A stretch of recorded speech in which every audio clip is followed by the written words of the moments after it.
Hello বন্ধুরা, welcome to back.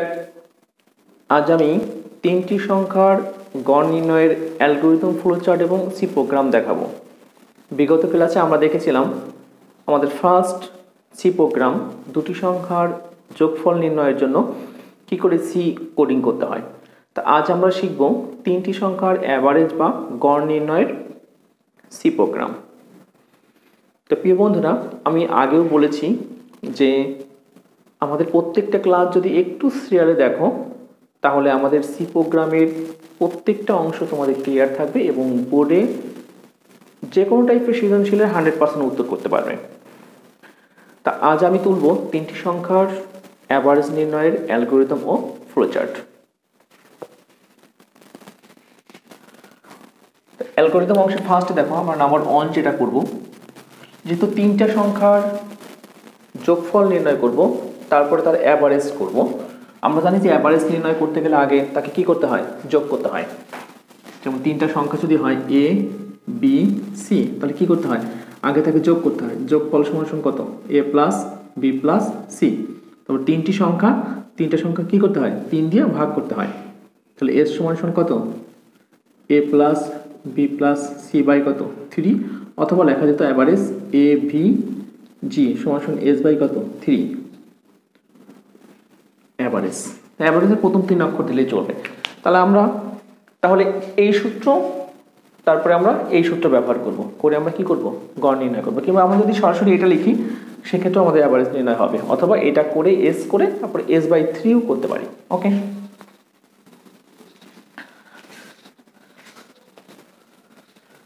তো সুপ্রিয় শিক্ষার্থীবৃন্দ, আমরা তিনটি সংখ্যার গড় নির্ণয় করব।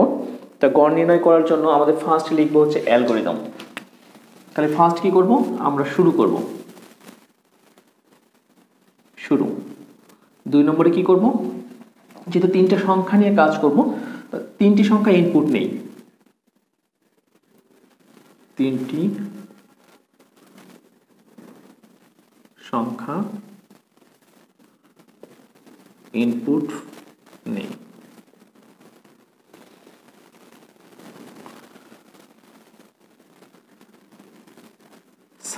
সামের প্রথম 3 অক্ষর, সামেশন থেকে ফার্স্ট 3 অক্ষর।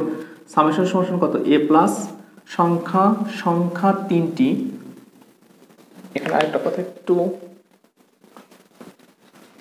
তিনটি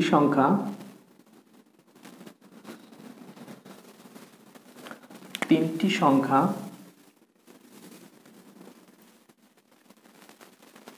এ বি সি নেই বা ইনপুট নেই। আচ্ছা, সাম সমান কত, A plus B plus C. এই সূত্র ব্যবহার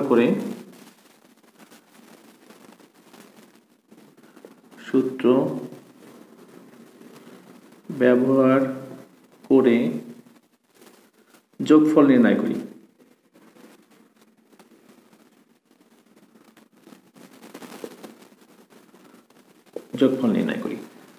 তারপর 4 দেখো, যোগফল সাম পেয়ে গেছি।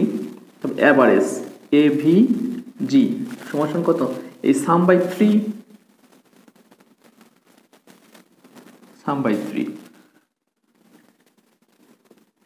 হতে গড় নির্ণয় করি।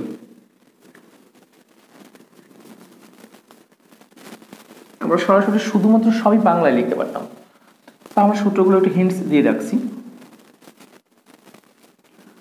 দেখো, আমরা অ্যাভারেজ পেয়ে গেছি, গড় এভিজি প্রদর্শন করি বা প্রিন্ট করি,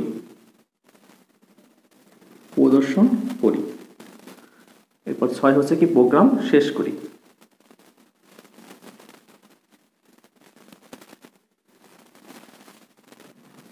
বা শুধু শেষ লিখতে হতো, শুধু এখানে শেষ লিখলেও চলতো। ওকে, আমরা ফ্লো চার্ট করবো। আমরা জানি শুরু কিভাবে করি। আমরা শুরু আমাদের ডাম্বল আকারের প্রতীক স্টার্ট, এটা শুরু। তিনটি সংখ্যা ইনপুট নেই। আমরা জানি ইনপুট আউটপুটের জন্য আমাদের কোন প্রতীক, সামুদ্রিক আকৃতি প্রতীক।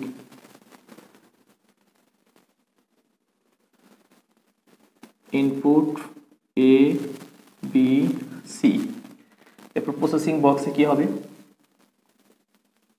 প্রসেসিং বক্স হচ্ছে আয়তক্ষেত্র, আয়তক্ষেত্র কত সাম এ প্লাস বি প্লাস সি, সামের পরে আমরা গড় নির্ণয় করব। এটা আমাদের প্রসেসিং বক্স।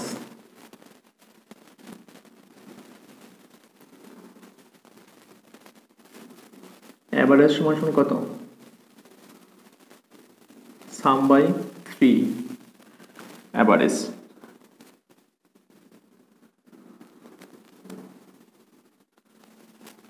এরপর আমাদের প্রিন্ট করতে হবে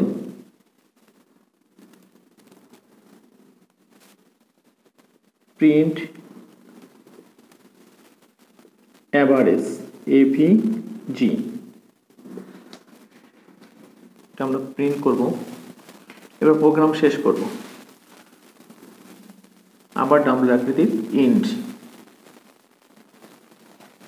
প্রিয় বন্ধুরা একটু দেখো, আমরা চাচ্ছি তিনটি সংখ্যার যোগ করব এবং তারপর সেটা গড় নির্ণয় করব। এক কথায় তিনটি সংখ্যার গড় নির্ণয়ের জন্য অ্যালগরিদম ফ্লোচার্ট এবং সি প্রোগ্রাম। তাহলে সংখ্যা আমরা শুরু করছি, শুরুতে কি স্টার্ট। তিনটি সংখ্যা, যে তিনটা সংখ্যাকে আমরা অ্যাভারেজ করব সেই তিনটি সংখ্যা নেই বা ইনপুট হিসেবে নেই, তিনটি সংখ্যা এবিসি ইনপুট নেই, এটাও বলতে পারতাম। সাম সমান A plus B plus C এই সূত্র ব্যবহার করে যোগফল নির্ণয় করি, যোগ করে ফেললাম। অ্যাভারেজ সমান কত, সাম বাই 3 হতে গড় নির্ণয় করি। আমরা অ্যাভারেজ সমান কত, সাম বাই 3। আমরা একটা বক্সের মধ্যে এটা এবং এটাও দিতে পারতাম। গড় এভিজি বা অ্যাভারেজ প্রদর্শন করি, প্রদর্শন করলাম, প্রোগ্রাম শেষ করি, ইন্ট করলাম। আমরা জানি স্টার্টের জন্য এরকম ডাম্বেল আকৃতির ইনপুট এবং আউটপুটের জন্য এখানে প্রিন্ট লিখছি বা আউটপুট লিখতে পারতাম। ইনপুট এবং আউটপুটের জন্য সামুদ্রিক আকৃতির প্রতীক এবং প্রসেসিং, দুইটা প্রসেসিং রেখেছি, একটাও প্রসেসিং রাখতে পারতাম। আমরা কিন্তু এই দুইটা অংশের পরিবর্তে একটা ঘর দিতে পারতাম এবং সেই ঘরটা সরাসরি এভাবেও লিখতে পারতাম। তোমাদের আগেও বলেছি যে সেটা এ ভি জি সমান সমান A plus B plus C by কত 3। এই দুইটার পরিবর্তে একটা ঘরে এটা লিখলেই চলতো। সেই ক্ষেত্রে আমাদের অ্যালগরিদম এই দুইটার পরিবর্তে একটা লাইন হতো, আমাদের সেটাও কোনো সমস্যা ছিল না। আমরা ঠিক এভাবে করলাম কেন, আমরা সিতে দুইটা অংশ দেখাবো তোমাদের, একটা সাম একটা এটা, কিন্তু প্রিন্ট আউটপুটে একটাই দেখাবো। আউটপুট কিন্তু আমরা দুইটাও দেখানো যায়। ওকে, তাহলে এভিজি গড় হচ্ছে এটা এবং প্রিন্ট ইন্ট, প্রোগ্রাম শেষ। তাই এই অংশটাকে আমরা আমাদের সি প্রোগ্রামে আউটপুট হিসেবে উপস্থাপন করব। তা সুপ্রিয় বন্ধুরা, তোমরা জানো যে আমরা সি প্রোগ্রামের যে বেসিক অংশটা শিখেছিলাম সেখানে কিছু মৌলিক জিনিস আমাদের লিখতে হয়। যেমন সি প্রোগ্রামের ফার্স্ট আমাদের লিখতে হবে হ্যাশ ইনক্লুড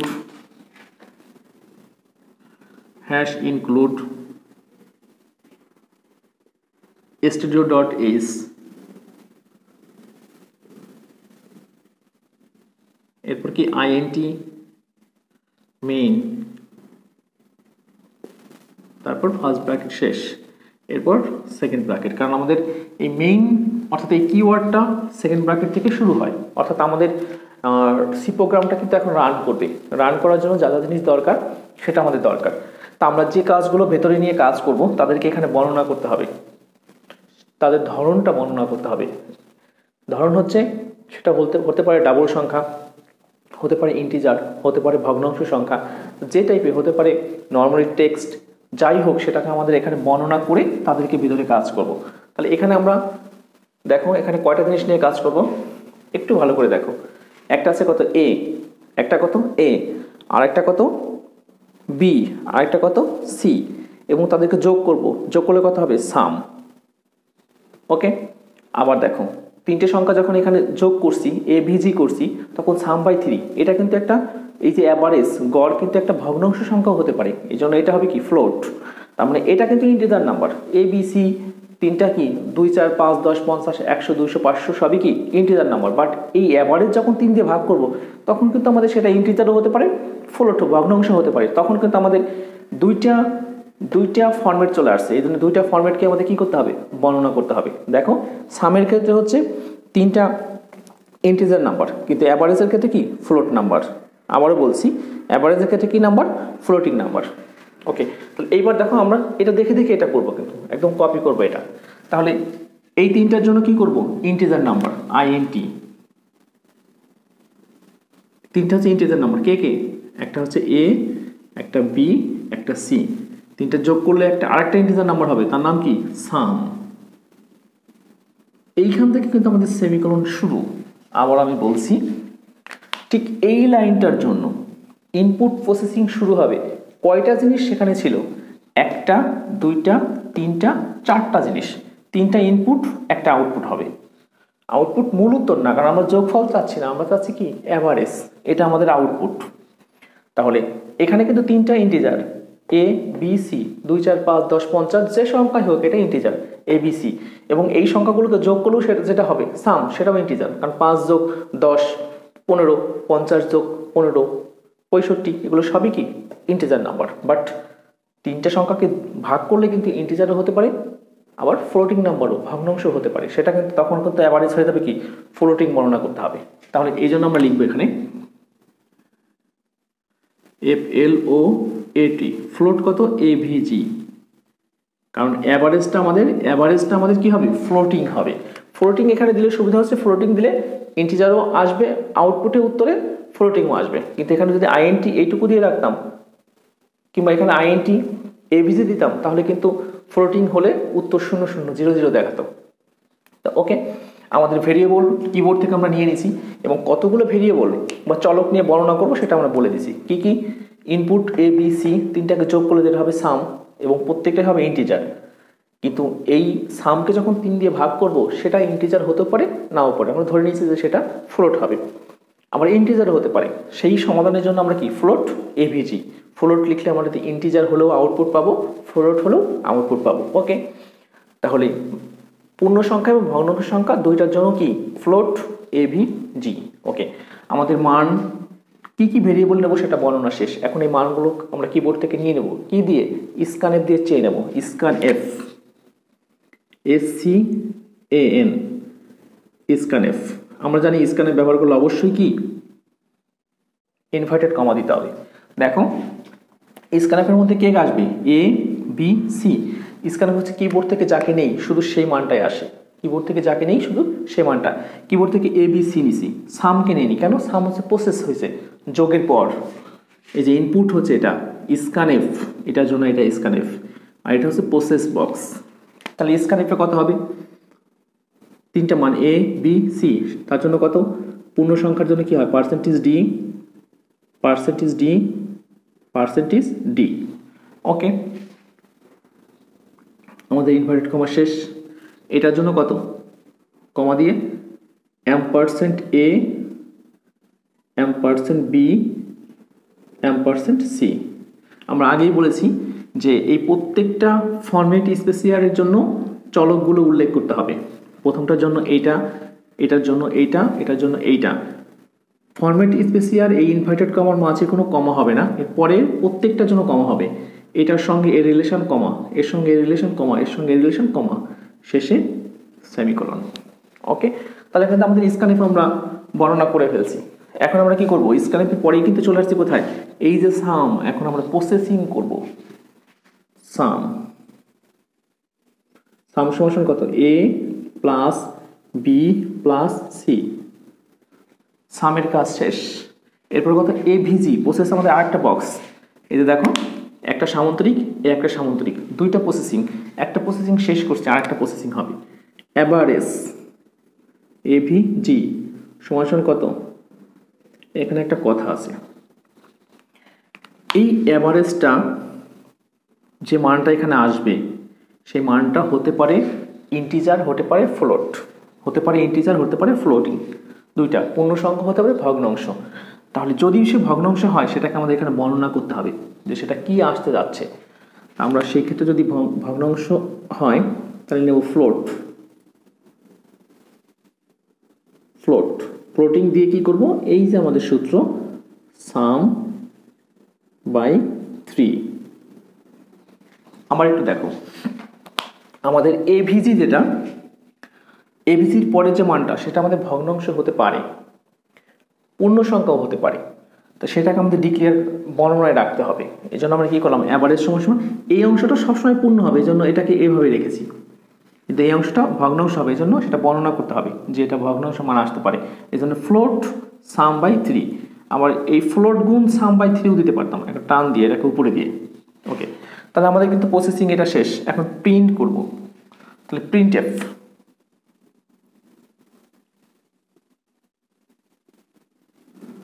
সেটা কি, এই যে ইনভার্টেড কমা। এইবার দেখো আমরা ভেরিয়েবল ডিক্লারেশন করছি এখানে ইন্টিজার নাম্বার আর ফ্লোটিং নাম্বার, কিন্তু ইন্টিজার নাম্বার যে এবিসি সাম সেটা কিন্তু আউটপুট হবে না। কি হবে না? আউটপুট হবে না। বাট আউটপুট কি হবে, যে ফ্লোট এবিজি, এই অ্যাভারেজ, এই গড়টা হচ্ছে আউটপুট হবে। তাহলে গড়টা আমাদের কোন সংখ্যা ধরছি, ফ্লোটিং নাম্বার, এই জন্য সেটার জন্য কি হবে, পার্সেন্টেজ এফ, সেটার জন্য হবে কি, পার্সেন্টেজ এফ। ভালো করে মনে রাখতে হবে, আমরা কিন্তু অ্যাভারেজকে আউটপুট আনবো, এই জন্য প্রিন্ট এফ। কাকে প্রিন্ট করছি, অ্যাভারেজকে।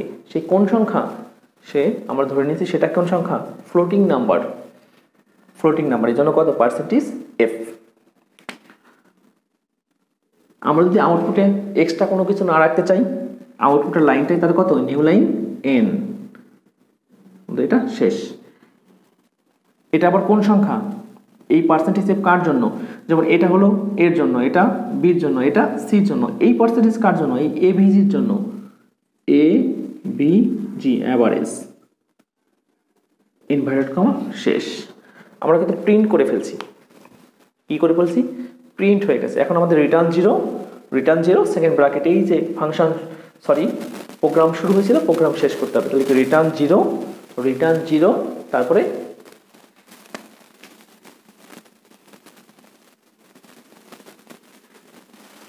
Return zero. আমি আবারও বলছি, রিটার্নের পরে একটা স্পেসের পর জিরো হয়, তারপরে সেকেন্ড ব্র্যাকেট। আমাদের প্রোগ্রাম শেষ হয়ে গেছে। একটু ভালো করে দেখো তো আমাদের লাইটটার মধ্যে ক্লিয়ার আছে কিনা। আমি একটু সরে যাচ্ছি তোমাদের দেখার সুবিধার জন্য, পুরো জিনিসটা ঠিক আছে কিনা।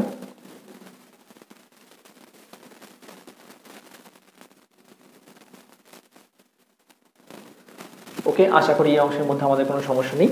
আমাদের এটা ইনপুট অংশ, এটা ইনপুট চেয়ে নিয়েছি, এই দুটা প্রসেস করছি এবং এটা প্রিন্ট করছি, রিটার্ন জিরো প্রোগ্রাম শেষ করছি। তা প্রিয় বন্ধুরা, আমার ক্লাস তোমাদের ভালো লাগলে অবশ্যই আমার ইউটিউব চ্যানেল তোমাদের স্কুলকে সাবস্ক্রাইব করবে, লাইক বাটনে ক্লিক করবে এবং অবশ্যই অবশ্যই শেয়ার করবে। আমি তোমাদের এই ক্লাসটাকে পরবর্তী লেকচারে, অর্থাৎ এটা 15তম 16তম ক্লাসেই এটাকে আমি কম্পিউটারে দেখাবো। তা আমি বিগত যে ক্লাসটা দেখেছিলাম দুটি সংখ্যার যোগফল নির্ণয়, সেটা সি প্রোগ্রামের ফন্টটা একটু ছোট ছিল, হয়তো বুঝতে একটু ঝামেলা হতে পারে, একটু সূক্ষ্মভাবে দেখলে আশা করি সমস্যা হবে না। আমি এই ক্লাসটা যখন করব অবশ্যই কম্পিউটারের ফন্টটাকে একটু বড় করে দেবো, তোমাদের ক্যামেরাতে তোমাদের জন্য খুবই সুন্দরভাবে উপস্থাপন হয়। তা প্রিয় বন্ধুরা, আমাদের সি প্রোগ্রামের 15তম ক্লাস এখানেই শেষ করব। আশা করি আমাদের পরবর্তী যে গুরুত্বপূর্ণ ক্লাসগুলো আসবে সেগুলোর সঙ্গেই থাকবে। তাহলে ধন্যবাদ সবাইকে।